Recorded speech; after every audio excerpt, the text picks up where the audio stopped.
Manipur University da MA gi thak fauba yauna tamlaba mitai mayek ase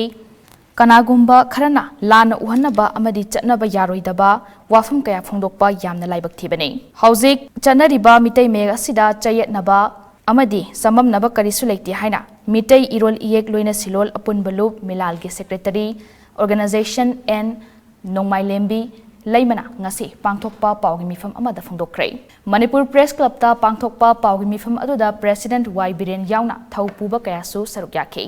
en Nongmai Lembi Laimana makha taraduna hai ngarang sunu sifaida pangthokpa thauram amada Manipur lengake Lusing Purel oiriba Chief Minister N Birenna mayeki matangda phongdokpiramba du milalgi maikaidage taramna OE amadi thagatpa phongdokjare Layoi kraba ahal laman sing yauna lengaki makok thongba singa pullaga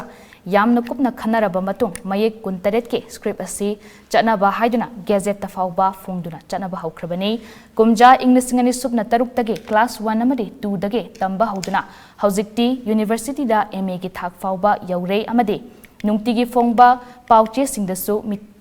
mitai mayeke mafam ama chauna kanduna haplaba matam asida Miam da chamam naba yaba wafam sing social media yauna platform kaya da sandok piganu asigumba si matungda tawdabana fagani nakalamaromda mitai mayek haibagi mahutta manipuri mayek haibagi wafam amamuk haudokli basi haudok piganu haiba wafam so en Nongmai Lembina makhata phongdoke haiba mayek kuntarit ase satnarba yare haina white paper puthoktana gazette haptana madu aikhoi Milanga ko Manipur lengaka madugi matungda 2006 dagi class 1 amadi 2 dagi hawkhibaduna ngasimak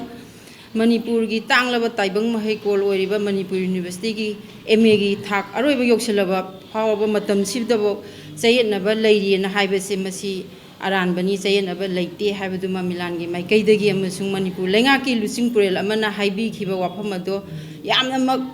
sumlaba wafam nenna lebak miyam gi mafam amadi media house gi mafam da paujen binaba haijari